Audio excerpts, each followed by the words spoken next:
Welcome to this edition of the High Strangeness Factor, copyrighted on the Paranormal UK Radio Network. I'm your host, Steve Ward. On the High Strangeness Factor, we explore all aspects of the paranormal and the unexplained, from the past to the present, and seek out the underlying parallels and patterns that connect what we may think of as different categories of the unknown. Andy Mercer, welcome back. Hello.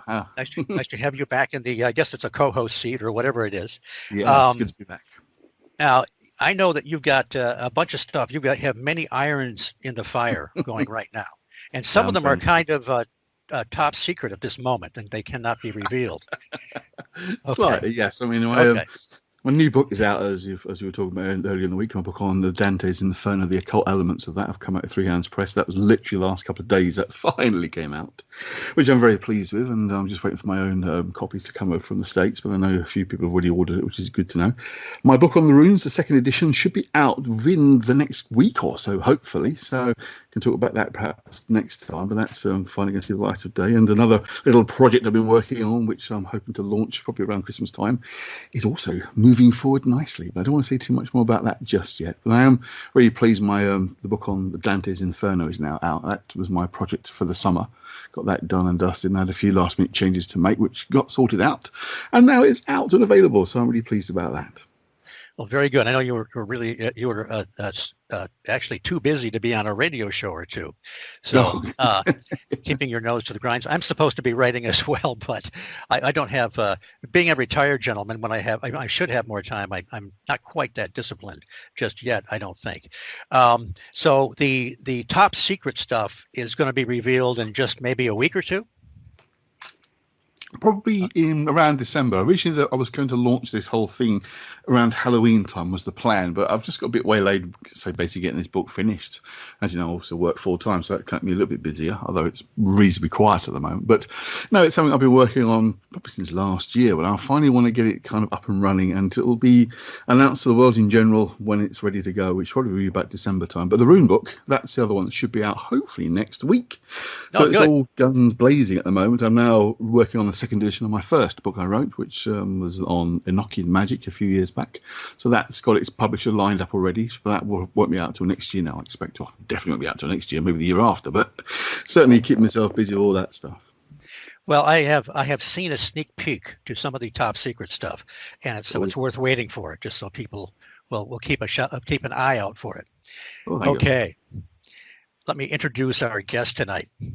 Nick Redfern is the author of more than 60 books, including Keep Out, For Nobody's Eyes Only, Immortality of the Gods, Top Secret Alien Abduction Files, Men in Black, Bloodline of the Gods, Contactees, The Pyramids and the Pentagon, and Weapons of the Gods. He has been on many television shows, including the Travel Channel's In Search of Monsters, History Channel's Unexplained and Monster Quest, Sci-Fi Channel's Proof Positive, and the National Geographic Channel's Paranatural. Nick, welcome to the High Strangeness Factor. Hey guys, how's it going? Good. Thanks for being here. We've seen each other at a few venues over the years, including the Mothman Festival, and that's always fun. And so we're really pleased to have you here tonight. And we're going to start out talking about your now. The Martians is your most recent book, right? Yes, it is. Yeah. Okay. Well, every time you go to sleep and wake up in the morning, you might see another Nick Redfern book being promoted on Facebook. So,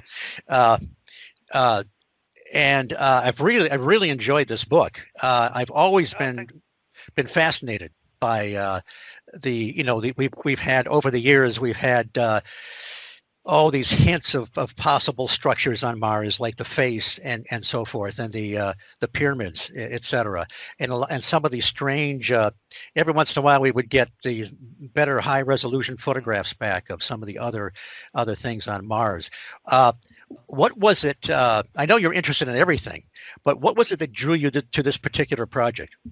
Well, I guess like a lot of people, they were sort of driven to start with by the so-called face on Mars, which became sort of public domain, if you like, in the mid-1970s. And you had these overhead photographs from NASA and showing what looked like eerily like a human type face, and possibly with sort of almost like a piece of clothing around its head, around the head itself. And people were fascinated by it, not just because of that, but also in the same area, Cydonia, that's the area of Mars, that there seemed to be what looked like, superficially, highly damaged pyramid-type structures. So, you put those two issues together, and you can see why it really opened people's eyes. Now, back then, I wasn't, back in the mid-'70s, I wasn't racing around like some precocious little kid investigating mysteries on Mars. I didn't actually sort of hear about this until, the early 1980s, mid-'80s, perhaps something like that, when I was still at school. And but when I sort of got into it, it's one of these things where something like that, you never forget it. And that was the case for me. And over the years, I sort of developed a fascination for the mysteries of Mars. And I felt, at one point, well, why don't I do a book on it? Because there's so much material of a varied kind of, well, when you look at it, it's very varied, in relation to the so-called anomalies on Mars. And I felt that now, for me at least, was the time to sort of dig into it and hopefully present a non-biased angle. That's why, some of the things that I talk about in the book, I knock down, and there's other things which I feel are genuinely weird and genuinely, eerie.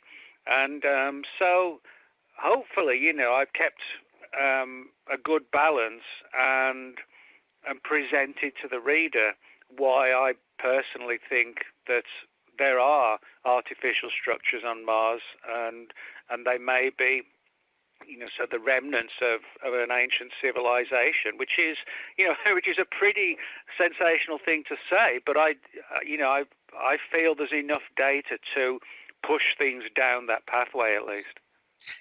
As we go on, maybe I'll ask you some of the things that you, we'll get into some of the things you think are more genuine, and then some of the things you think that may be a little bit shaky. I first heard about this on, there was a talk show host over here on weekends years ago, Jim Bohannon. I think he was the weekend guy for Larry King. And he had Richard Hoagland on one night when he had first published Monuments of Mars, The City on the Edge of Forever. And it was very compelling, very convincing, and also it the face has been debunked by a lot of people, but like you just said, when you add in what seems to be the D&M pyramid and these strange pyramidal structures, and then I remember seeing I think a photograph where they it looked like there might be some geometry involved, where they drew all the lines, and it didn't seem like if these things were just something we were imagining, it seemed like there was some kind of purpose behind it. Well, yeah, and again, that's sort of like a perfect example of why there is this controversy. But I also think this gets a little bit sort of deep. I think, for whatever reason, it's almost, I kind of get this feeling that us, the human race, as a sort of collective body, so to speak, it's almost as if we have an affinity to Mars. You don't find a lot of people, sort of excitedly ranting about Jupiter or Saturn. That's a good point. Or Mercury. It's like, what's going on Mercury this week, But it's almost as if there is this, how would you describe it, kind of like an inherited memory of something, but we're not really sure what that thing might be. And I mean, if you look out throughout history, if you look at, for example, ancient Greece, ancient Rome, Egypt, there was an affinity with Mars, the planet, and also, Mars, the god. And as I said, I do get a sense that, it's kind of like, you know, you wake up in the morning with a dream and it starts to fade away and then it's gone. And I think it's kind of like that with Mars, that we've got a vague affinity to the planet, but we're not really sure why that should be the case, you know. And maybe that is due to, you know, some kind of connection in the distant past that, again, you know, maybe some sort of inherited memory, but again, also something that is on the tip of your tongue and we just cannot get it, you know. That's a good point. There's sort of the romance of Mars and all the science fiction stories, and I don't know if you grew up reading Edgar Rice Burroughs and John Carter of Mars, but those were just very entertaining stories. You had John Carter mounting his mighty thoat, traversing the dead sea bottoms of Mars, battling the 15-foot green men. And he had quite an imagination, and I think that even some of those even actually inspired as kids some of the astronauts to start thinking outward and to look to the stars. But there's this really rich tradition in history of Mars, and from Lowell and the belief in the canals early on. I think one thing we have to really mention, of course, is H.G. Wells and War of the Worlds. Oh, of course, yes. You know, for me, that's what the Mars thing for me is. I've absolutely loved War of the Worlds, the novel, when I first read it, and of course there's been various film versions. But no, I think you're absolutely right. That idea that Mars, it's something in the psyche. It's something deep within us. I think there's a connection to that planet. Yeah, and I think, you know, it's like when you brought up, Andy, you know, this issue of like War of the Worlds. I think to a degree, at least, I mean, pop culture has certainly, you know, played a role, and of course, you know, some movie makers have sort of hijacked, so to speak, you know, the reality of the situation with, you know, images of the face on Mars, you know, in movies, that kind of thing. So I think, you know, putting it visibly into the, you know, the popular, so to speak, and pop culture, I think that's certainly also made people kind of sit up and listen. And I think one of the bigger reasons is because, you know, we're often getting new material, new data on Mars in ways that we're not with other worlds. You know, like we're finding on Mars, you know, new underground lakes, you know, more and more water. There's the polar ice caps. There's all these numerous bizarre anomalies which we can talk about, and I think a lot of people are getting, whether they believe in it, you know, sort of 100% or not. I think a lot of people do realize that, you know, wow, there's something else about Mars, and there's something else about Mars, and that keeps going on, and you know, becomes part of, as I said, like pop culture, but mixed with science and reality as well.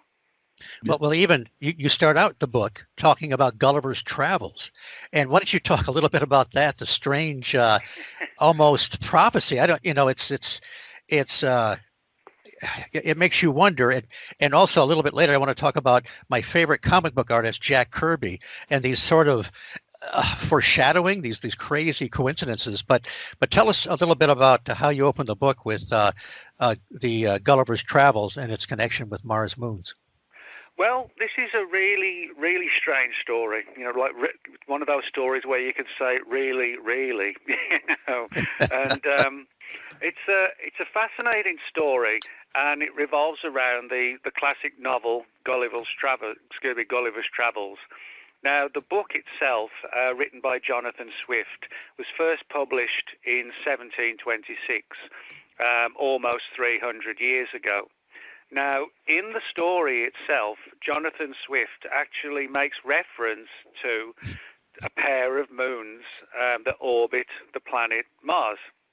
Now, it's important to note that Swift's novel was first published in 1726, and the work on the book had gone back to 1713.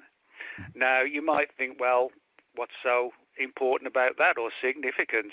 Well, the fact is that, as we know, that Mars really does have two moons. They're called Deimos and Phobos.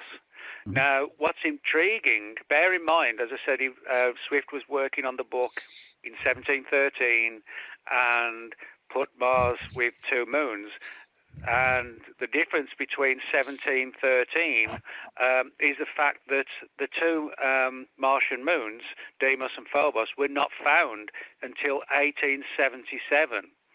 So just kind of sort of ponder on that. You know, you've got Jonathan Swift talking about 2 moons orbiting Mars in 1726, and we don't even find them till 1877. And you know, there's been all sorts of theories put forward to try and understand how that might be. Now, of course, the most obvious scenario is that it would, you know, just coincidence, you know. But the fact is, if you look at the statistics and the sizes and the orbits, etc., Swift actually was not too far off in terms of the reality of the 2 moons and their orbits and etc. And you have other theories. One was the idea that a number of astronomers came to believe would be that, you know, we look at all the planets and maybe the first planet nearest the sun has 1 moon, and then the second one out has 2 moons, and then the third one out has 3 moons. You know, that was one of the theories, that each planet, as it goes further and further out, each of the planets would have, you know, 1 moon, 2 moons, then 3 moons, and 4 moons, and so on. And maybe he just got it right by, you know, saying, well, you know, suggesting that there were 2 moons. And then you had the more sort of esoteric and strange theories. You know, did Swift have access to ancient archaic secrets and knew something about possibly an ancient civilization that in the distant past may actually have found the 2 moons long before our civilization did? But of course that begs the question, well, how and under what circumstances did Swift himself actually get this data? And we don't have the answers, but again, one of the fascinating things is the whole story, you know, in the book jumps straight into a sort of bona fide bizarre mystery. And if you think about it, you just don't get that, you know, as I said, with things like Mercury or Saturn, but we keep getting it with Mars. And for it to be tied to Gulliver's Travels and Jonathan Swift, you know, it gets even more bizarre. But it gets bizarre not in a dismissive way, but from the perspective of, wow, you know, there's just another enigma and another enigma. Yeah, it is remarkable, and I think it has to be coincidence, but just the same, we just never know. You're not working for the government, are you? No, good Lord, they wouldn't. If I did, that was a joke, by the way. I'd be like the Maxwell Smart of the CIA. You know, I wouldn't. I'd get stuck in the cone of silence and wouldn't be able to climb out.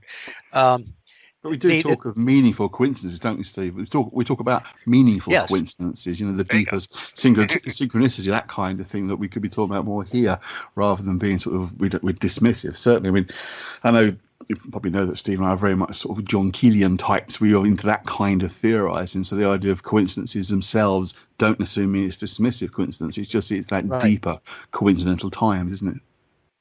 Exactly. And I want to say about your book, it's very thorough, and it hits areas that I've always been fascinated by, like remote viewing. You get into that, Ingo Swann and some of the famous military remote viewers. And I want to make a mention of Mac Tonnies, who wrote a great book called After the Martian Apocalypse in a little while. But let's just before we get into the remote viewing stuff, are you familiar with a guy named Sir Charles Schultz? He used to be a guest on Coast to Coast AM years ago with Art Bell. I don't think so, no. I think he was primarily a futurist, but he got involved with a lot of the photographs that were coming back from Mars. And when you saw some of them, it looked like you could see trilobites and brachiopods, that kind of thing, in the soil, and it was kind of remarkable. But as usual, in any of the, like, you present a lot of anomalies in the book, and NASA just kind of keeps their mouth zipped on it. But it was just fascinating that some of the things that really, I mean, it didn't look like it was imagination. But anyway, you do get into Ingo Swann. Now, Ingo Swann was the gentleman that helped the military develop the remote viewing protocols, and he wrote a fascinating book. Now, when I give the title of the book, I always quickly give the subtitle afterwards, because otherwise people are going to think I'm talking about something else. His book is Penetration: The Question of Extraterrestrial and Human Telepathy. I did a fringe report on Mac Maloney's show with this one time, and I wouldn't tell the guys the name of the book until the very end of the report, because I knew they'd be giggling for about 5 or 10 minutes. So you've got me giggling now. But it's a fascinating. I mean, Nick goes through all the cloak and dagger that he went through in this ostensibly some kind of a shadowy government group, and he did some remote viewing on the moon, and I guess he also did some on Mars. My point is that in Nick's book, there's much more information that wasn't in Ingo Swann's regular book, and Nick is always doing that through, I don't know, freedom of information or his own maybe government contacts. I'm not sure. But talk a little bit about Ingo Swann and they would remote view different coordinates, and I think they went back in time, and it's mind blowing what they discovered. Well, yeah, I mean, this is sort of like a two-part story where we know for sure that in 1984, thanks to, again, you just mentioned the Freedom of Information Act, in 1984, we know for sure that the CIA secretly remote viewed Mars. That's the one side of the story. Now, another one was in the late 1970s, and this related to as you said, to Ingo Swann. Now, Ingo Swann was one of the leading remote viewers in the United States. And for people who may not know what remote viewing, it's basically psychically using the human mind to sort of expand across the universe, and sort of see the surface of Mars, or, if you're working for the CIA, maybe trying to sort of penetrate the Kremlin, and dig through government files. But it comes down to using the human mind to perceive things in the present and the past, and some researchers think, the future as well. Now, what's interesting about all this is that Ingo Swann, as I said, late 1970s, he was already, a well-versed remote viewer, and one of the leading ones. And he was contacted by a man, Mr. Axelrod, which almost certainly was not his real name, although Axelrod is a real name. And he basically wanted Swann himself to remote view the moon, our moon. And because Swann had done, a lot of this work before, he agreed, and there was sort of a clandestine story about how he was taken to an unknown location in a helicopter, and with his eyes masked, and so nobody would know, or he wouldn't know, I should say, where they were going. And it was put to him that something weird was going on the far side of the moon.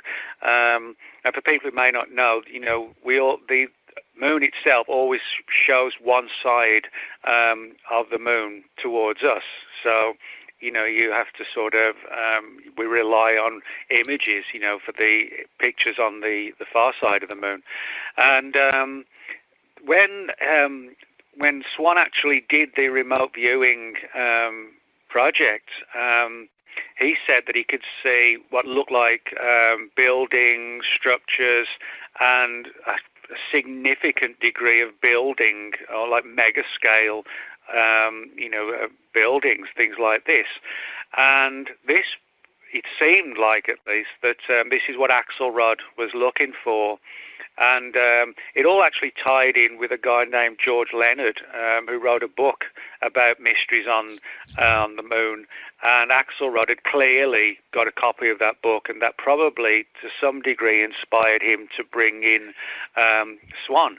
Now, Ingo Swan said that while he was on, or when he was remote viewing the moon, he saw these underground structures, massive underground structures, but on top of that, he also saw these bizarrely totally naked humans, and some of them were described as being incredibly tall, looking like us, but sort of 10 to 12 feet tall.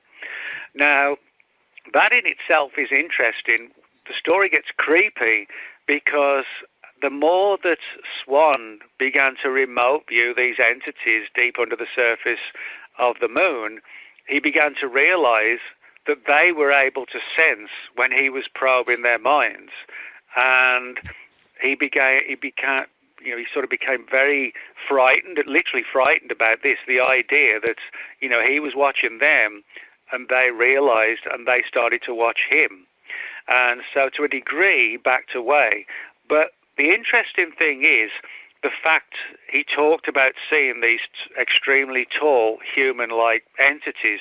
Now, this sort of leaps into the 1984 CIA remote viewing sessions of Mars, excuse me, because the remote viewers who ran this program for Mars, one of the things they came back with was that on Mars there were these extremely tall but extremely similar to us humanoids on the surface of Mars. Now, to get to sort of the heart of the CIA story, it was May the 22nd, 1984, when the first CIA secret remote viewing of Mars began. Now, it's intriguing that the CIA even remote viewed Mars in the first place. It's not like if you work for the CIA, you don't go to work every day and say, oh, I think I'm going to remote view Mars and see what happened there a million years ago. Right. You don't just do that out of the blue. So my view or my suspicion is that prior to the May 22 readings of Mars, there had to have been something that came before that prompted the CIA to do that. As I said, you don't just do it out of the blue. Now, if you read the first of what we know now is 9 actual remote viewings of Mars by the CIA. The only one that's in the public domain so far is the first one. Now, that talks about Mars in a state of near destruction.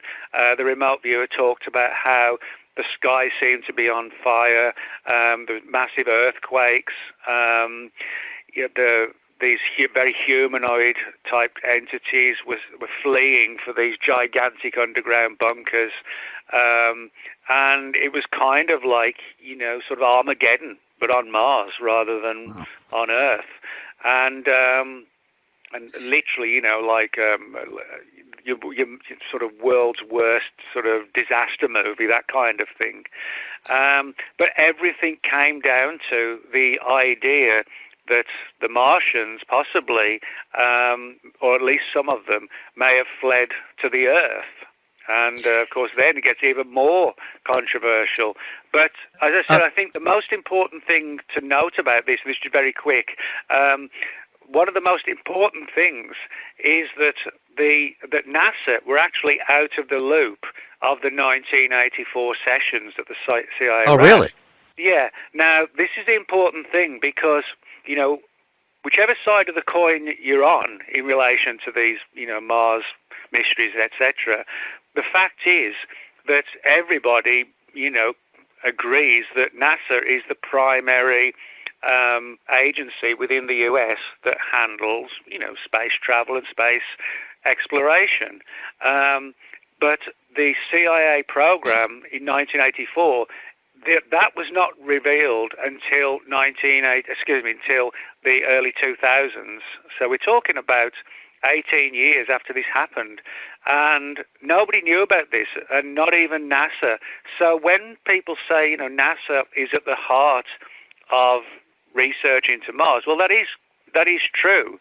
But if you look at the alternative side, like the remote viewing, then you've got other agencies looking at Mars in a very different way to, the way that NASA would have done it. So, we cannot say for sure that there's just one agency examining and exploring Mars. There clearly isn't. We know at least of two, and Axelrod, because his program was semi-connected with Mars as well. That's three potential different programs, which may have been interconnected, but there were certainly three different projects. Maybe they were under like an umbrella, but there were certainly three of them. And by the way, Ingo Swann's book, it has so much more to it. It's so creepy, the things that he went through. And I knew I was friends with Rosemary Ellen Guiley, who knew him. And she and all the military remote viewers, they've all said how credible he is. He's the kind of guy that not only very talented, a psychic and remote viewer, but I guess he just had a stellar reputation. So people should keep that in mind when they read the really wild account.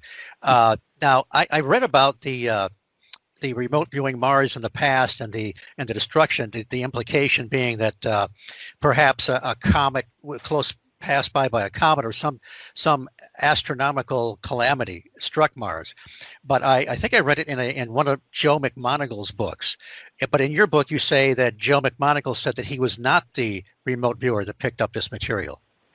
Well, I did say that, and I think that's correct. But there is also the fact that we know that there were multiple CIA. Oh, that's true. Yeah. So this is, and the people we're talking to, we're sort of talking about something that occurred in 1984, and, they're reflecting back sort of 15, 16 years later. So I think where the confusion comes in is a lot of people don't realize that there was actually more than one program, on the part of the CIA. The only difference is the other ones haven't been declassified yet. So that's why I think we have the confusion. People, because we've just got files on the one remote viewing program, people assume that was the only one that was put into place, but it wasn't. So, that kind of, I think, one person is talking about one of the programs, somebody else may be talking about another one, and they're getting confused and mixed, as to which one they're actually talking about, Didn't one of them also pick a sense that they had tried to find another place to live during this catastrophe, and they went to a planet, I'm going to assume Earth, maybe Venus, I don't know, where the terrain was full of volcanoes and quite inhabitable. Yeah, this is another fascinating aspect of the story. The idea that these sort of Martians, realizing that, their world was really kind of spiraling into destruction, fled to the Earth. And some of the stories suggest that they knew that this was going to happen and had sort of made plans, which suggests that it possibly was not something like, the equivalent of a nuclear war on here, which would be, everything would be over in a few minutes. We're not talking about that. It seems like maybe they had pre-warnings of possibly like, ecological event, or who knows, sort of giant asteroid strike, something like that. But it was enough time for some of them to flee. And one of the parts of the story is that like an armada, if you like, made it from Mars to the Earth. Now, if that is the case and they could survive, that would suggest that the atmosphere and possibly things like the pressure on Earth, must have been relatively similar And of course, from there, the story goes on from there, where the people on Earth at that time perceived this sort of armada of Martians as gods, and maybe even the Martians thought, well, that's not a bad thing, and then presented themselves as gods, so to speak. Now, of course, whenever you sort of question, orchestrated and religion, and you start talking about, well, there weren't really gods or a god, they're actually aliens, that always causes an uproar. And I sometimes wonder, and I do talk about this in the book, about maybe somebody in government thinks or knows or suspects maybe something like that was the scenario, but they obviously don't know how to tell anyone. So what do? They hide it because they don't know what to do with it. That's a classic scenario. It's sort of like the person who wakes up one morning with a lump under their arm or something, and they ignore it because they don't want to deal with it, and it goes on and on. I can kind of see a scenario like that where we're not being told because nobody really knows how to tell it without causing mayhem, really. One thing, and then I'll turn it over to Andy. It seems like Ingo Swann was certain in his remote viewing that these very tall people that he was seeing on the moon, working on various machinery and so forth, were in fact Martians. Well, yeah, that was one of the theories. That's one of the theories, but what he was perceiving, and and that sort of again was another part of this. And what is interesting is if you look at the time frame, I've not found anything pre-77 or 76, I should say, that relates to the remote viewing and psychically spying on the moon and on Mars.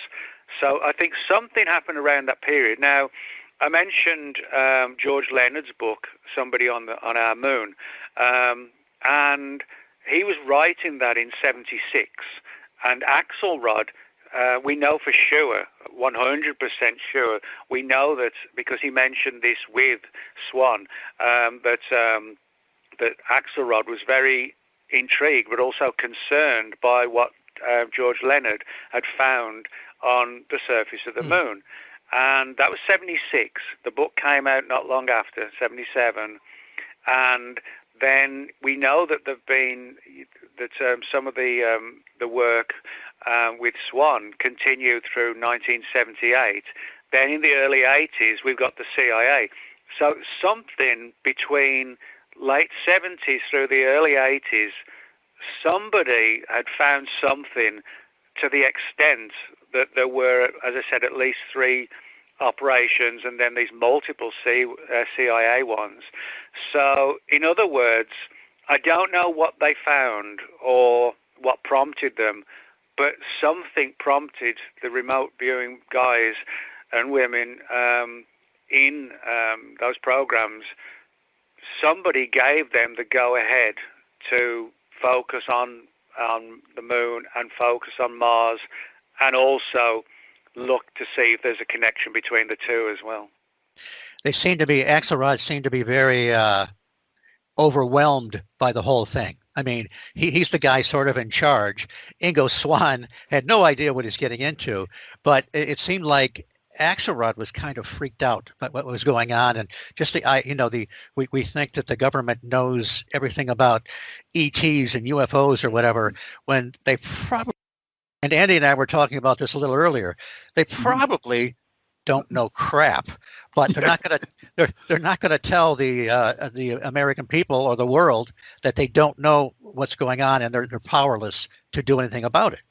But I read Leonard's book when it first came out back in the 70s, and I wondered at the time if it was legitimate, and because the things that he was seeing in these photographs, and now what Swann and Axelrod are talking about, it seems like some of his findings were legitimate. And this would have been back before. There's a lot of talk, Nick, about how they have doctored these photographs from the moon, blocking out anomalies and so forth. Supposedly people have been caught doing that.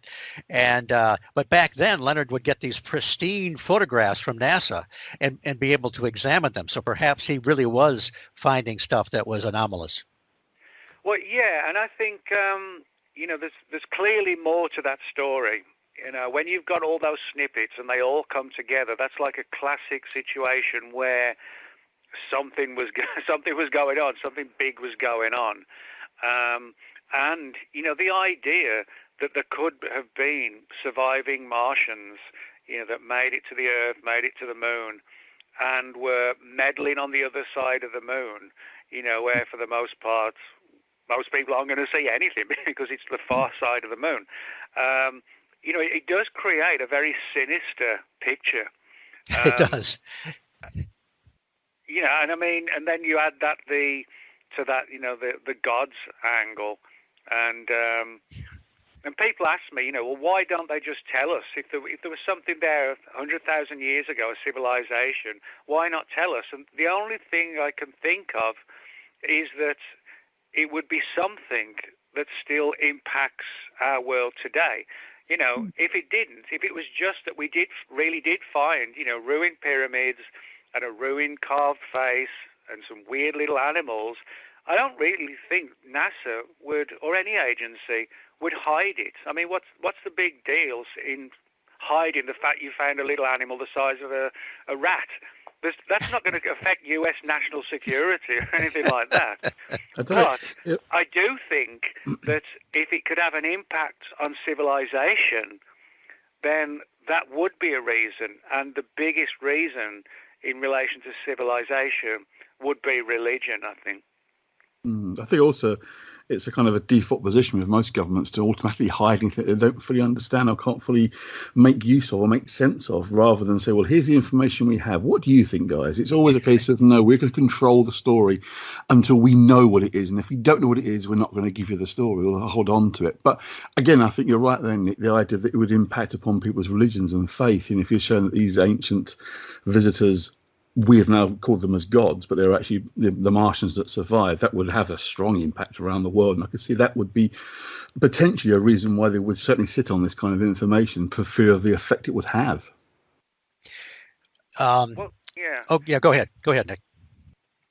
Well, no, I was just going to say, I was going to essentially agree, which is a good thing.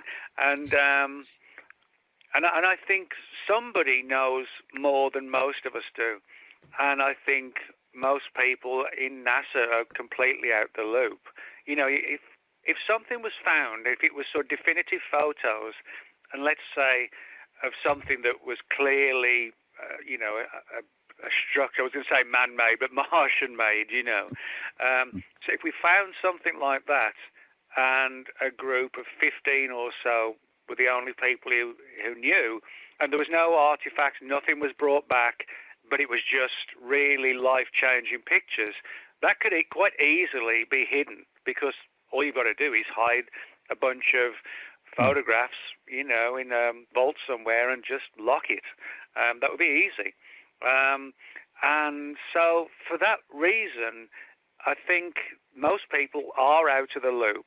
Now, people say, well, isn't NASA just hiding everything? Well, they're not, because, the whole reason why we have pictures of the face on Mars and the pyramids and a lot of these other structures as well, the only reason we've got these pictures is because NASA freely put them out there. It isn't like we had to use the Freedom of Information Act to push NASA to reveal them, but NASA put all those images out there.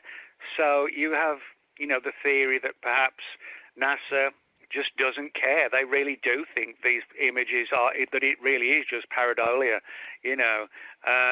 But on the other hand, you have the theory that some people suspect that maybe NASA might be kind of part of a disclosure kind of situation, where a bit by bit, well, let's put a few more pictures out for them to see, and then we'll put some more pictures for them to see. And by the time another 5 years comes around, we're all sort of acclimatized to the idea that, yes, there is life on Mars, rather than shove it in our faces and, you know, and having 2,000 heart attacks across every city or whatever, you know. And I want to remind everybody that you are listening to The High Strangeness Factor, copyrighted on the Paranormal UK Radio Network. I am Steve Ward. My co-host today is Andy Mercer, and we are talking to Nick Redfern about his latest book called The Martians. Before we get back to Mars, Nick, I just wanted to ask you, one of my favorite books of yours is Three Men Seeking Monsters. My wife's favorite book, also by you, and I think Linda Godfrey, even the Linda Godfrey, said that's one of her favorite books. Is that still in print? I mean, if somebody buys it, will you make a royalty on it? Oh no, not now. Bummer. Yeah, well, what happens basically with a lot of my, well, not a lot of my books, but on some of my books, you know, the publisher will put the books out there, you know, when they first come out, and we're doing what we're doing now, you know, promoting a new book. Excuse me. But after, you know, sort of with my books, it's really dependent on the sales. Now, some of my books, you know, are still in print. My third book is still in print, and that came out in 1999. So, you know, that's sort of 21 years ago. Is that Strange Secrets? No, that was called Cosmic Crashes. The UFO book. And now that's still available, and it's still in print, but it's a very small print. You know, they might sort of, you know, put a new printing every 3, 4, 5 years. But most of them, you know, they stay, their lifespan, so to speak, is probably maybe sort of 6, 7, 8 years, and then they won't withdraw the books, obviously, but they won't publish any more.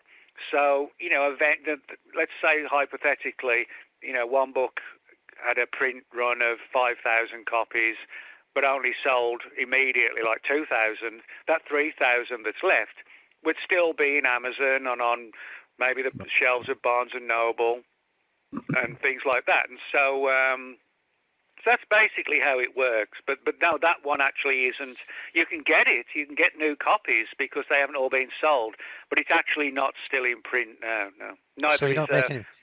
Yeah. Well, I'm going to direct my audience that they have to buy that book, but to make up for the fact that Nick isn't going to make a royalty on it, you're going to have to buy the last 6 new books by Nick so that he, you know, can keep the heat on this winter.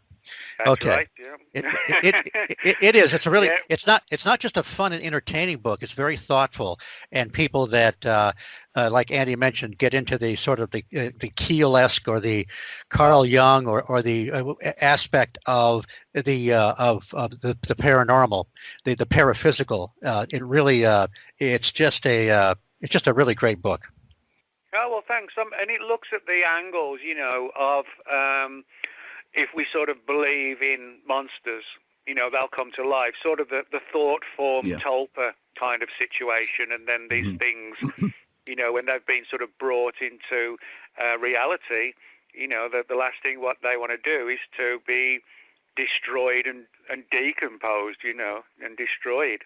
That's one of the theories that is quite an interesting theory for a lot of phenomena. I'm quite interested in the whole thought form tulpa angle, and I wrote a book a couple of years ago called The Slender Man Mystery, which was a look at how, you know, the Slender Man started off as this meme, you know, that just went out of control, wildly out of control.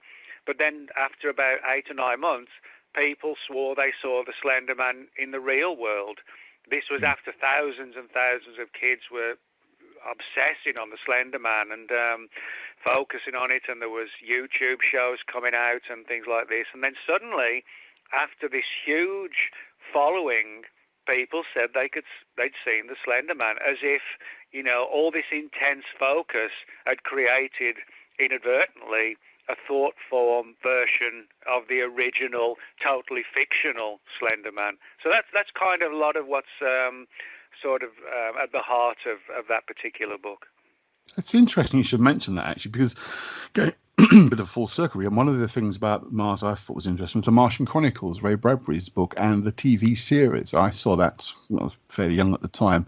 And one thing that stuck in my mind was the scene in which the guy's trying to set up the first church on Mars, and this sort of figure walks into the back of the church. The vicar turns around and effectively turns him into Jesus, literally turns him into Jesus. And the entity explains that, well, in a nutshell, is I take on the form you give me. You know, we're amorphous. There isn't a particular identity. We just form the one that you give me by your belief system. And it kind of fits with the Slender Man idea, because that notion that we've somehow generated the Slender Man, brought it into reality almost because of so many people interested in it and believing they've seen it and photographed it, etc. So it kind of ties in together with that. And I'm, personally speaking, very much a believer that this stuff is amorphous completely, and things identify according to our belief system. So I must admit, Nick, I've not read that particular book, but yeah, I must get hold of it, definitely. Well, I'll tell you what, I mean, I can actually get copies from the publisher, and I know what it's like as like a fellow author, you know, we're all sort of, you know, we're not always sort of, you know, running around in Ferraris or whatever. You know? But what I'll do, don't worry, if you want to, either you or Steve, you know, give me your mailing address, I'll get the publisher to send you a copy. You don't need to, you know, they'll be happy to send it, because it's always good for publicity, and there's no sense you having, you know, to sort of have to pay for, you know, really transatlantic copy of the book and whatever. So we'll definitely get Andy's address. I probably have them all. In fact, I came across, I had bought one of your books, I think it was Black Diary, a couple times. Sometimes, I hate to admit this, people, but I'm a little bit disorganized, and sometimes I can't find a damn book. So I'll get on Amazon, tap, 2 days later, I get it. And then eventually I find it. But then friends of mine that are interested in the books, they are the recipient of my absent-mindedness, my disorganized demeanor. Yeah, Andy was talking earlier about, you know, how the heck does he write that many books? And so I think I joked with Nick once that I was going to find one of his older books that he'd forgotten about, and I suggested Cosmic Crashes, but he just mentioned that, so he remembers it. So I was going to take it, change the title, you know, punch it up a little bit with sex and violence, and then kind of resell it, you know, under what do they have, those special print on demand houses or whatever, but I guess that won't work. The other thing I wanted to mention, I want to get into some of the weird structures now, some of the weird anomalies on Mars. But another book, I just mentioned, Black Diary, kind of connects with this a little bit, and that I think to sum it up, doesn't that cover situations where people have had experiences simply by reading some, you know, your books. I think you said one time, Nick, that you would get like static or maybe get disconnected on the internet when you were talking about things like the Men in Black or the Black-Eyed Children. And I know David Weatherly, who's written a book on Black-Eyed Children, people have had all kinds of bizarre things happen when they're reading his book. Yeah, well, the Black Diary is sort of written in it's called the Black Diary because it really is kind of a diary of about 3 years of weirdness and me investigating primarily issues related to the Men in Black mystery. Now, when I talk about the Men in Black, you know, I'm not talking about the, you know, sort of Will Smith and Tommy Lee Jones. You know, that's Hollywood's version of the Men in Black. But if you go back to the early 50s when the whole MIB mystery really began, nearly all of the witnesses to the MIB described them as being extremely pale and skinny with these bulging eyes, and they don't even look fully human. And they still wear these old-style suits and old fedora-type hats. And they seem far more paranormal than, you know, that they've stepped out of the Pentagon, so to speak. Mm-hmm. And I've actually done 3 books on the Men in Black, one on the Women in Black and the Black Diary. And the whole phenomenon is a weird one. And you're right that I've found a number of people who were sort of delving into books on things like the Black-Eyed Children and the Men in Black and Women in Black. They started to get experiences and paranormal experiences when they started to read books on those subjects. A friend of mine, Buffy Clary, and people always ask, is that really her real name Buffy. It actually is. It's not something inspired by Buffy the Vampire Slayer. But Buffy, she borrowed a book of mine on the jinn, and I swear I'm not making this up. On 2 occasions, while she was reading the book and researching it, she was hit by lightning. Once in her house and one outside. And then there was a third time, I think it was 2017, when she was in a hammock outside in her backyard, where there was a lightning strike of the tree next to her, and it didn't hit her, but it was close enough where she felt really ill, and she felt, like her fingers were vibrating, and she had like pins and needles, and she went to the hospital just to be safe. But she was struck by lightning effectively 3 times in about 4 years, and on 2 occasions, while she was actually reading that book, or at least researching the material that was in the book. I was going to say, if you think about it, that's exactly how magic's supposed to work. You carry invocations and rituals to engender something, create the energy. So effectively, that's exactly what you're doing. If you're really delving into these topics and reading in great detail, you are visualizing, you're creating. So yeah, I mean, that whole type of thing comes back to that, doesn't it? This essentially, you could be basically generating these things. And as I was saying before, I certainly feel there's something pre-existing that's like clay, if you like, that could be molded into these forms. So it's not even as if you're creating out of scratch. You're giving some energy form somewhere, identity that is then taken on.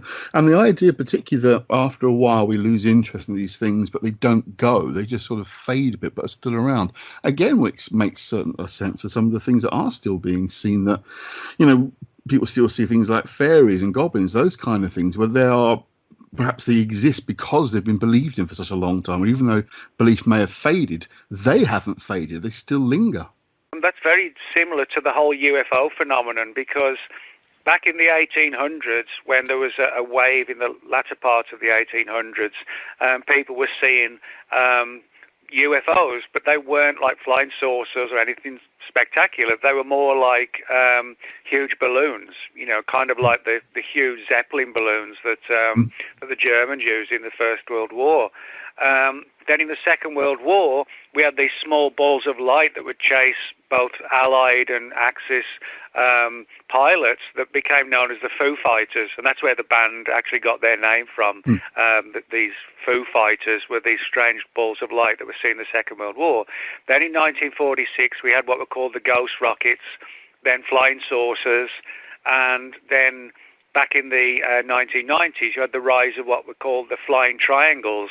So in other words, the phenomenon essentially changes its appearance according to the technology and the culture of the era.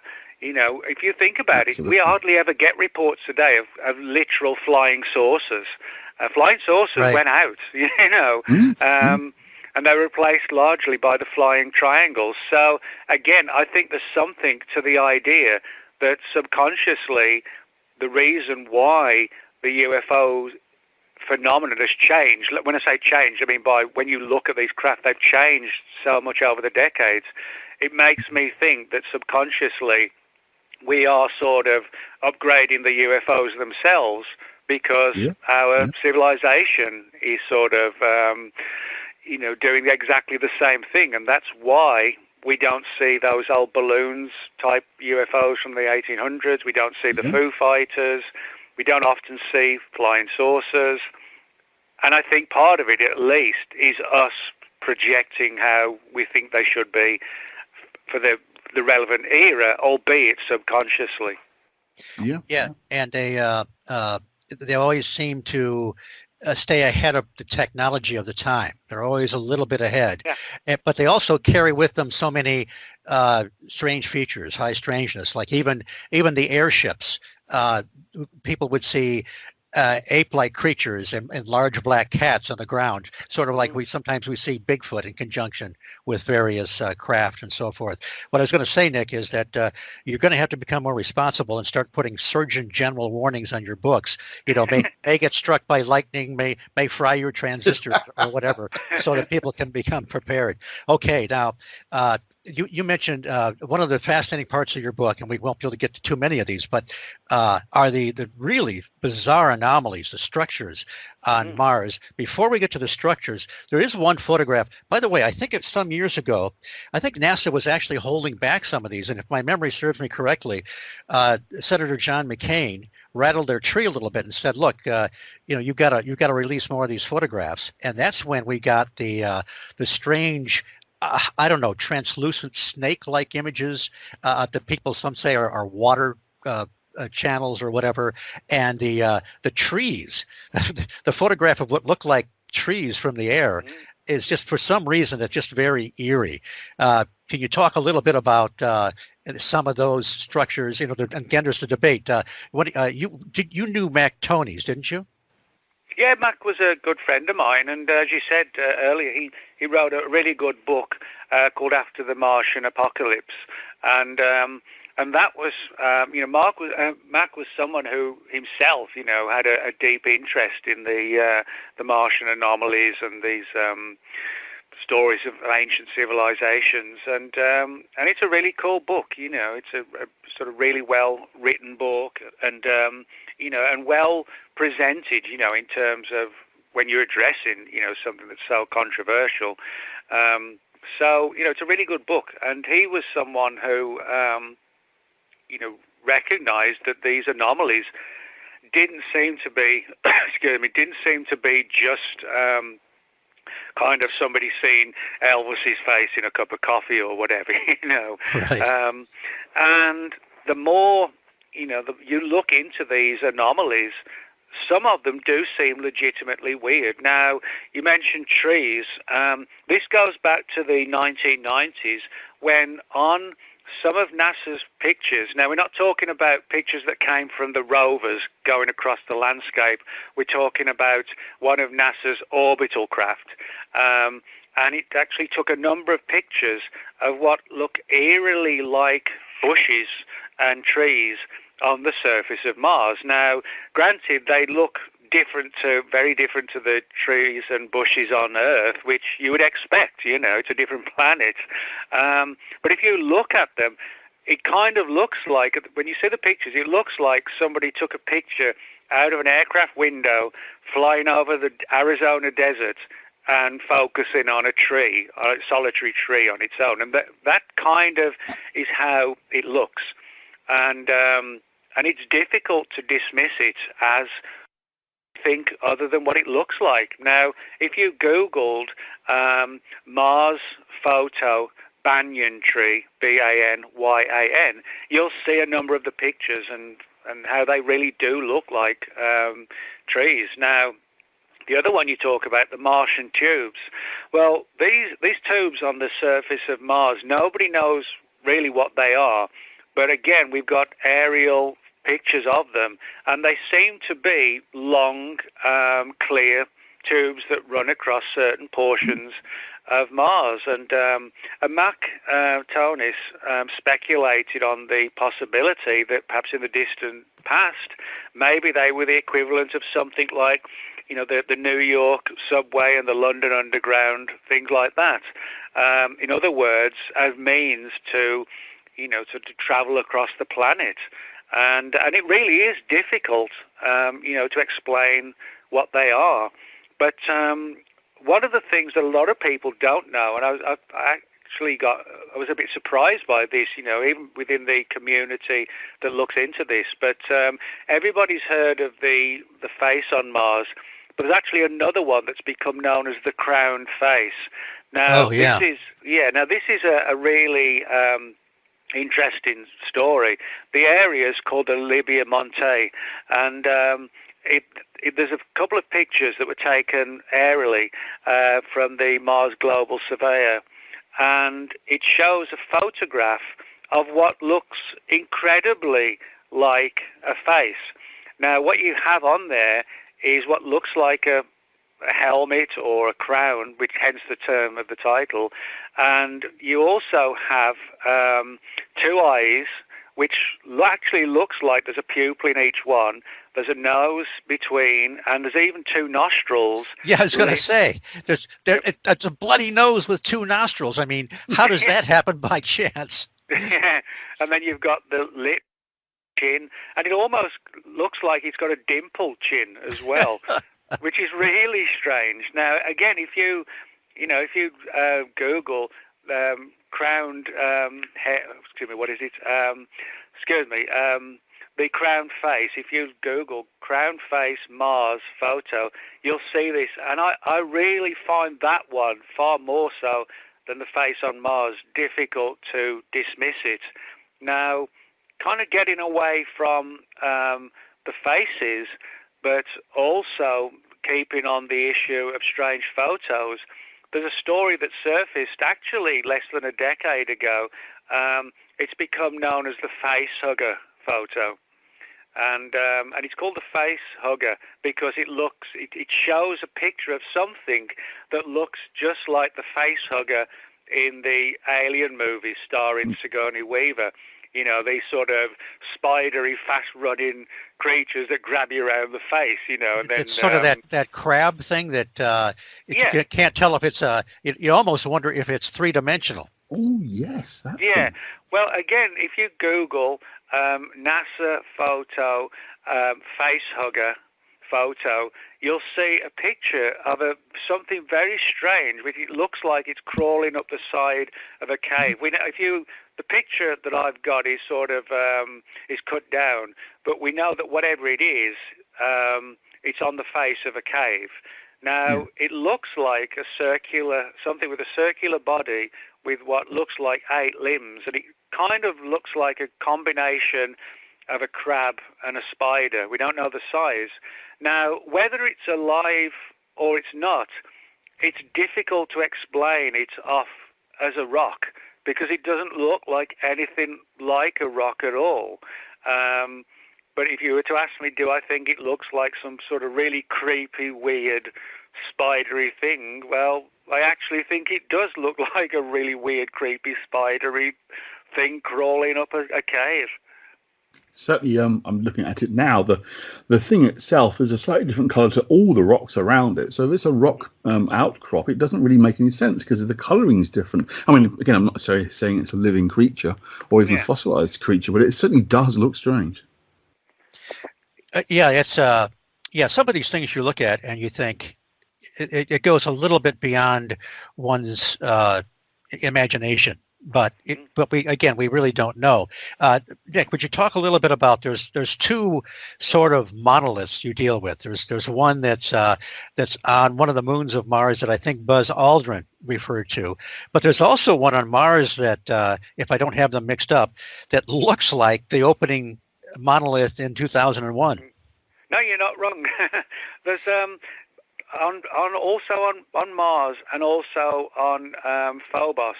There is like a monolith on both of them. Now, again, it's difficult to rationalize this with just something created by nature. And again, if you Google NASA Mars monoliths and also Phobos monoliths, you'll see these aerial images of what look just like monoliths, like tombstones, and they're just standing there upright from the surface. And you can also see the shadow, sort of showing a line. Clearly it's, it is some sort of monolith type thing. And again, it's very difficult to understand how Mother Nature could actually create something along those lines. It's nothing like your average stone, rock, boulder. It looks like a carved, or both of them look like carved monoliths. And,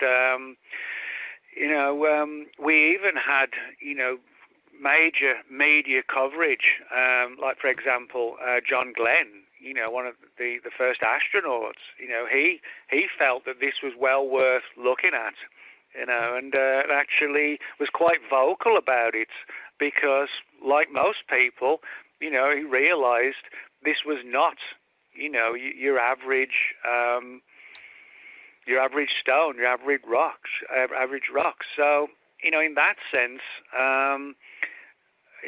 you have to wonder if it's one thing to talk about, sort of civilization, ancient civilizations on Mars, and these anomalies and these carved faces and heads and crab-like creatures, but then to find also, just very close to Mars itself, the moons, I should stress, are not at all very far away from the planet itself, but to find maybe, it isn't just life on Mars, but that the fact that there are these monolith-type structures on Phobos, that makes me wonder if at some point, the Martians, or, it could be perceived as evidence that the Martians actually did manage to achieve spaceflight.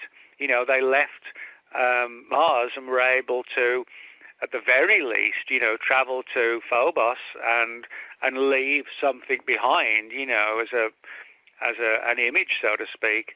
And that would also suggest, well, if they could get to Phobos, maybe they could get to the Earth as well. But there's so much. I mean, there's I think a sort of a profile that is reminiscent of Nefertiti. There's something that looks like it could be a sphinx in the distance, and even a drawing or image of Anubis, perhaps. Did you want to comment on any of those? Well, yeah. I mean, the Nefertiti story is a really interesting one. If you look at Egyptian images of Nefertiti, they're always sort of side on. That's how the Yes. Egyptians did their artwork, as you can see from the famous pyramids. And Nefertiti is always portrayed with this sort of large, tall helmet / hat on, and very clearly feminine. And if you look at this one particular part of Mars, there is what looks like a side-on image of Nefertiti. And I've shown the pictures to some people, and prior to showing it to them, people have just sort of scoffed. But if you look at the picture, it really does look at it. And if you look at the high-res online version, you'll see, and again, Google Nefertiti Mars. That's really all you need to do, and you'll see it. And you see the classic Egyptian headgear, the nose, eye, lips, chin, neck, and it's difficult again to say this is just coincidence. Now, one of the things that a lot of people have overlooked, and I felt it was an important thing because it relates to all this, is, a lot of people have said, like I said earlier, this is like just seeing a face of Elvis in a cup of coffee or something like that. That happens to me all the time. Yeah. But my argument is, if this is all just down to seeing, like, next door's dog's face in the clouds, why is it that all of these anomalies, which are dismissed by NASA, why is it that they all seem to resemble Egyptian architecture? In other words, we don't see sort of pareidolia in relation to looking like ancient Greek architecture or ancient Rome architecture. Why is it that these anomalies, whether you believe in them or not, that why is it that they all seem to resemble ancient Egyptian architecture? And that's one of the things I think is important. It's why, believe it or don't believe in what they show, why is it always looking like it's Egyptian? Why shouldn't it be more, varied? And that's an important part of your book. You do make early on, you make the possible connection between Egypt and Mars. And even you go back in time when certain things have crashed into the earth and broken open. Supposedly, I mean, even I think the New York Times carried a story about something that they broke open, that there seemed to be some strange lettering in there that they were suggesting were hieroglyphics. Well, yeah, and this is sort of, again, like another classic example, of what we're seeing. And if you look, all these images, you've got pyramids, you've got sphinx-like faces, you've got one that looks like Nefertiti. I would be more inclined to, to say, yeah, okay, this is just, tricks of the eye. But, as I said, when so much of it appears Egyptian, to me, that's beyond just coincidence. And, and the more you look at it and the more you look at the anomalies, there is that connection. And maybe that's why we have that affinity. Maybe there was some sort of ancient Martian connection to, the whole angle of the Egyptians. And I mean, one of the things I talk about in the book is about how Robert Schoch, made a very good case that the Sphinx was actually not built by, the Egyptians. It was built by, an even earlier civilization. So, if we could sort of solve that issue completely, maybe we would find, an even older story to be unveiled. But there's so much we don't know. And in the book, you also talk about we actually have the technology, I guess, the satellites going around Mars to really focus down to some really, really tiny areas. And you have to wonder how much stuff, how many photographs, what do they have that might be really mind blowing that they're not showing us? Well, I mean, the ones that we've got, that we've got for sure, they're fascinating enough. Now, right. Whether or not there is a definitive smoking gun, I mean, for me, I would almost say the facehugger was close to that. But yeah. But I mean, just a few years ago, we had the surfacing of another picture that became known as Mars Henge, sort of like a play on Stonehenge. And if you look at this aerial picture, it shows these sort of large stones in like a circular situation, and then a lot of smaller ones which are also sort of circling around the bigger ones, and it kind of looks a little bit like Stonehenge, and that had sort of a flurry of media coverage when that particular story surfaced. So, theoretically speaking, maybe there really are, other pictures that are so clear and accurate that there really is just no way to, deny it. But like I said, unfortunately, from our perspective, hiding, just a few hundred even, or a couple of few thousands would not be a problem. We're not talking about having captured, a 300-foot long Martian battleship. We're not talking about anything like that. We're talking about something you could hide in sort of a briefcase and no one would ever know. But one of the other ones, I don't know if you've got your copy of the book with you, Steve, but yeah. If you look at page 131, there's a photograph which I reproduced there, which is, it's called the Twin Peaks area because it has these Twin Peaks right. Heaps. And if you look at one of them, below it, we know that there's a large something beneath this superficial pyramid. And if you look at it, it kind of does look like a sort of side-on image of the Sphinx. You've got like the body stretched out, the head, and then you've got like the paws stretching out at the front. I'm not saying for sure that's what it is, but if you look at that, and then you look at a picture of the Sphinx, and then you sort of realize that behind it is like a pyramid type structure, you have to wonder, is that all just coincidence? Like I said, I'm not saying for sure that's what it is. I can never say that. I'm not been to Mars, but it does kind of look Sphinx-like, It definitely does. Yeah, you got it, Andy? I've just found it. Yes. Okay, right. Yeah, it's and when you look at some of these things, Nick, you talk about this possible connection or something in the, I don't know, the racial memory or whatever, but you look at some of these areas on Mars, whether it's terrain or some of the alleged structures, and it does stir something inside you. It does trigger something. Yeah, it does.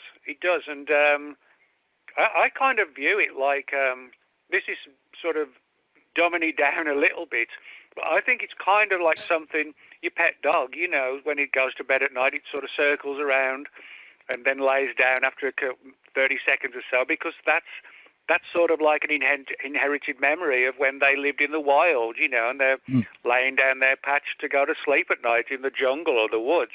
That's exactly what they're doing.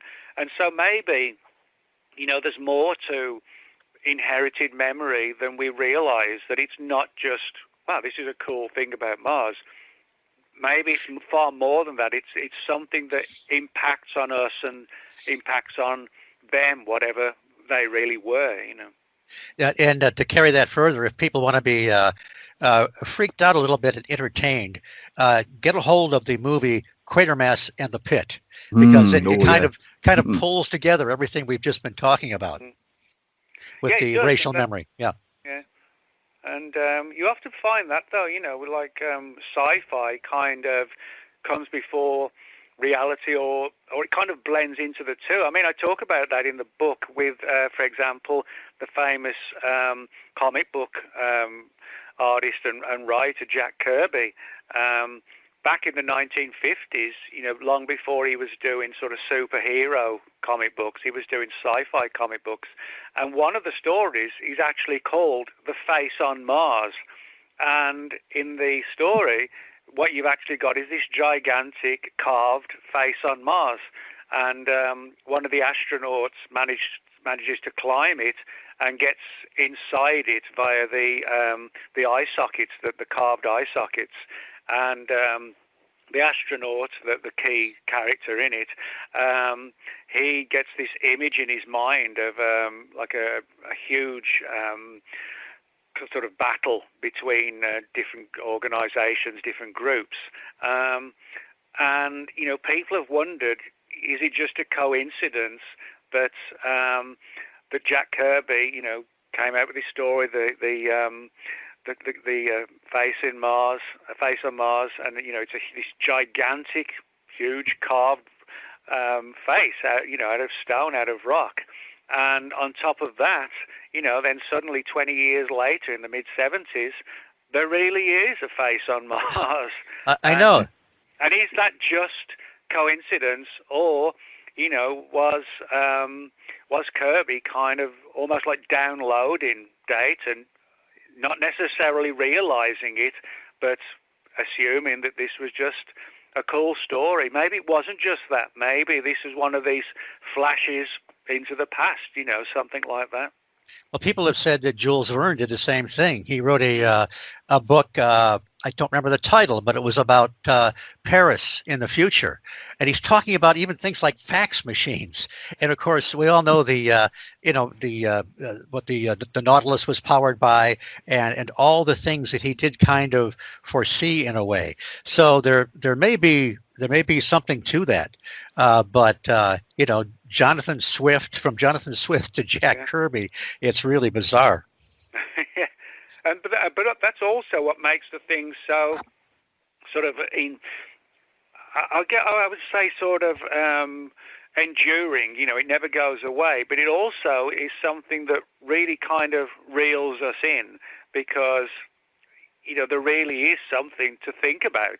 Again, whether people buy into these, you know, bizarre stories and, you know, the photos and the CIA, you know, remote viewing it, whether you think there's validity to doing all this and coming with these different, you know, sort of conclusions about this or that, the fact is, it is all there to be seen, and there is a huge amount of bizarre phenomena on Mars, whether you like it or not. You know, it's there. It's just how you interpret it. That's the big thing. And I think a lot of that debate will go on until we have the day comes when we are able to go to Mars, and in a way where, you know, it's not going to take 4 years each way, and the astronauts come back totally crazy because they've just gone crazy. You know, I mean, if you look at the situation now, people are sort of, you know, all across the planet, you know, suffering for stress and, you know, all sorts of situations, and they're at home as well. You know, I mean, imagine what it would be like for, say, 5 astronauts going to Mars. Even if it was a fairly large craft, you know, I could easily see how, you know, sort of psychological issues could come in, and possibly irreversible. And, you know, then you've got to make the journey back. I'm not sure if we are at the point, even never mind the technology, you know, but the effects on the astronauts themselves. I don't think, you know, necessarily enough has gone into that angle.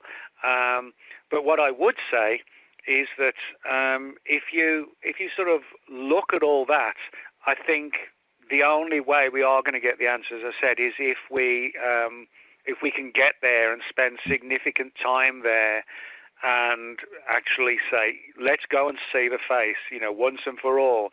Or actually, you know, could they go back to that area where that cave and the face hugger was?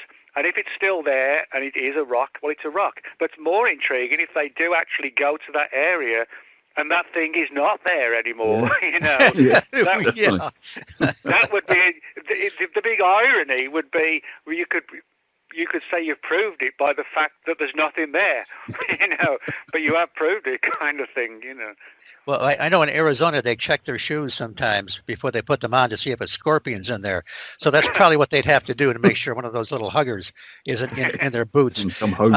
You know, I finally was able to get a hold of that Jack Kirby story. I've got a couple really nice hardbound volumes of some of his artwork. I was a fan of Jack Kirby from the monster and science fiction comics all the way to the superhero wave of the 60s. So yeah, that's just fascinating stuff. I think we'll kind of start to wrap it up here. But first, I want to know if Nick, if you want to get anything else in. And before I say that, ladies and gentlemen, you've got to pick up the book. I mean, we've just scratched the surface. It's fascinating from cover to cover. And Andy, if you want to get anything else in here, please feel free. I think we covered. It did pretty good, I think. Yeah, covered a lot. I mean, you even deal with the what it would take to move some of these structures around. So I mean, you got it's very thorough. But I think they'll really find the remote viewing section fascinating, and the in-depth discussion you give on these different structures. You know, these anomalies around Mars. So yeah, and I think it's important, you know, that all of these anomalies, or you want to term them, are all on Mars. You know, if they were scattered around the whole solar system, that's one thing. But for me, when you see them, I mean, Mars isn't that big, you know, and yet you're seeing them all over the place. We know we've got a significant, huge amount of water on the polar ice caps, and we also know now that there's a significant amount of regular water on Mars. Actually, several underground lakes were found filled with water, and then you've also got water in the form of vapor on Mars as well. And so, you know, when you've got water and what looks like bushes and trees, you're well on your way to, you know, some degree of possibly life. Now, it would still be amazing if the only life we found was, you know, let's say 15 or 16 little beetles or something like that, you know, little grubs running around. That would still be amazing, you know, because we would have found a literal alien. You know, not perhaps the alien we were looking for, but it would still be an alien. And so I think all of this together, it presents like a huge panoramic story. But it also demonstrates our ignorance of, I think, some of the key issues in our history that we've forgotten or lost. Probably that's a better way to put it, you know. Or in some cases, if there are people who don't want to tell us about it, something that's been deliberately hidden. And kind of like on the final stage of the book, you know, I talk about the parallels between that and the original Planet of the Apes film in 1968, when you have the science expert, Dr. Zayas. He deliberately destroys any evidence of an advanced man in the distant past, because it would upset the history of the apes. So he does what he can to destroy all the data.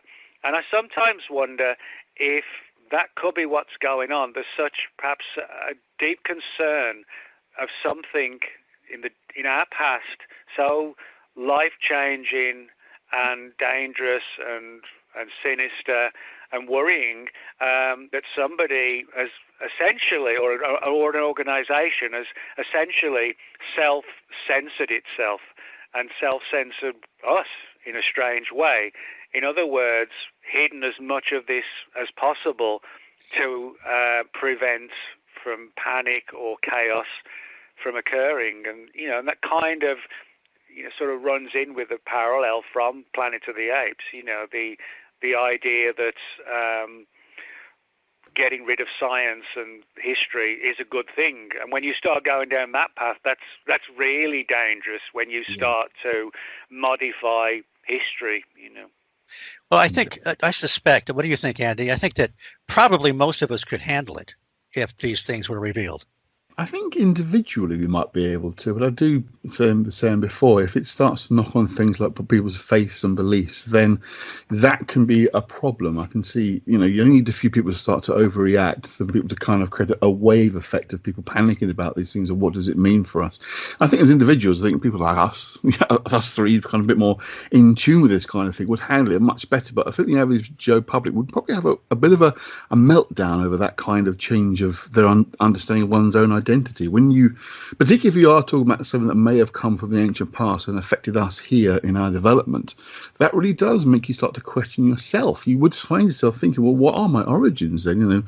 Not just as a person, as a species. And I think that would have an adverse effect. And I think that's one of the reasons why perhaps if governments do have some information which they don't let out because they don't fully understand, because they are concerned on how it would impact us. So, I think some people would be okay, but I think it would cause a problem for a lot of people. So I'm not so sure.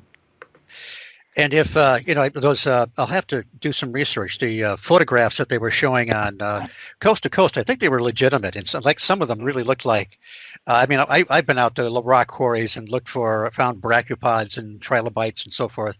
But some of them looked like, and if it's true, it suggests a parallel with Mars. And I'm looking at some of these images here, but I'll have to check them out later. Yes. So I guess we'll wrap it up then. And again, I want to highly recommend your book. And people, by the way, so Nick, tell people where to contact you and where to find your books. Well, the book's called The Martians and subtitled Evidence of Life on the Red Planet, and it's just been out about 2 months, and you can get it on Amazon, and you can also get it off the shelves in Barnes & Noble in the United States.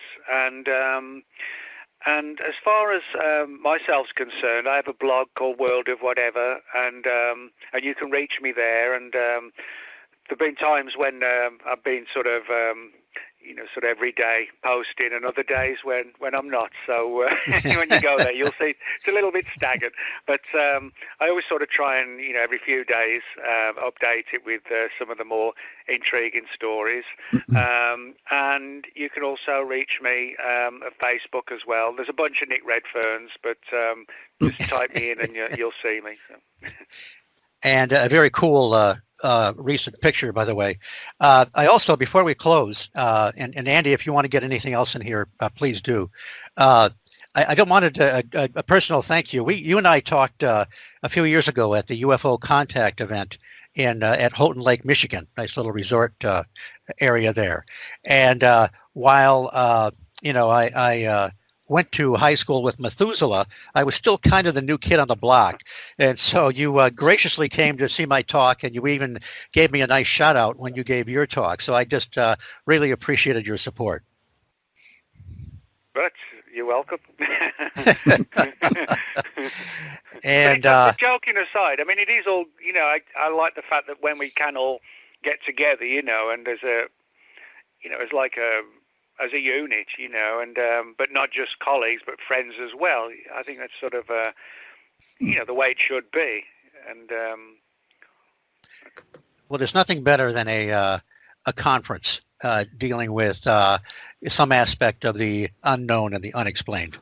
But see, that's the thing we're so kind of lacking over here in the UK. I mean, there's a few that go on up north. There's a friend of mine runs one quite regularly, but it's well up north. There's very little down here in the southeast, and it's a real shame. I keep saying to Stephen that one of these days I'm going to get over there and come over an entire conference season and just joining, because you do feel a bit left out over here, which is a bit of a shame, especially when our better writers decide to leave the UK and head off to the States, Mr. Redfern.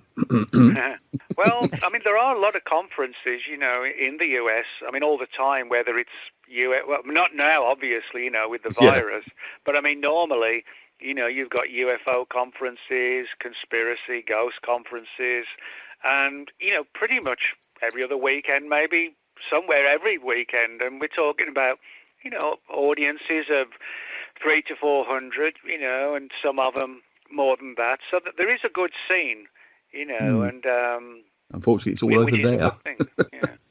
Although some of us toward the east don't get to the ones on the west and so forth, so we do get a little stretched out. But being in southern Michigan here, I've been, I can get to Point Pleasant, West Virginia, and Pittsburgh, and even west out to Van Meter for the Van Meter Visitor Festival. So there's a lot of opportunities. And my first, I went to the 1976 MUFON Symposium where Dr. Hynek spoke in Ann Arbor, Michigan. But years later, I went to my first Mothman Festival in 2006, and I was just in heaven, because when you're isolated and your colleagues at work, you can talk to some of them maybe, but like Nick says, it's the friendship, it's the camaraderie, and you can talk to people that don't look at you sideways, which is kind of nice.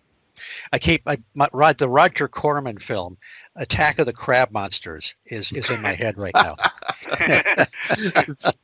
Funny enough, here I keep hearing the beginning of Jeff Wayne's War of the Worlds in my head every few Oh, minutes. yeah. Good we stuff. talk about, especially I do the invaders from Mars, and they go, oh my God, yeah. Well, Nick, thank you very much for being here tonight. I really enjoyed it. No, well, thanks for having me on, guys. Yeah, we covered a lot of ground and ideas and concepts, which is always sort of a good thing when you're sort of dealing, with things like this. It's just a fascinating. Whatever the answer is, either way, it's going to be fascinating. But I just hope, in our lifetimes, we'll get the answers, or somebody's got the answers and they'll come tumbling out, whether deliberately or by mistake, Right. And Andy, I'm glad you were here tonight to talk to Nick and for your reunion after 4 years. Yes.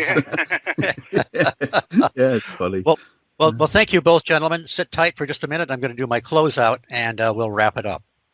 Sure. Again, thanks to Nick Redfern and Andy Mercer for being here. And definitely you want to check out Nick's books. Some of my favorites are the Contactees, Three Men Seeking Monsters, Black Diary, the Men in Black books, and it goes on and on. The High Strangeness Factor was created by Steve Ward and Andy Mercer and is copyrighted by the Paranormal UK Radio Network. I want to thank Irene Allen Block and Mark Johnson, who, of course, are our fearless leaders here at the network. And I want to thank Andy again for his tireless efforts as producer for the show. And also Brian Zeller, who composed the original music for the High Strangeness Factor. I can also be heard on Mac Maloney's Military X-Files as a correspondent every week on this same network. And I am Steve Ward, your humble host here on the High Strangeness Factor, a displaced Yank here on Paranormal UK Radio. Thanks for listening, and I will see you all again in a fortnight. Take care.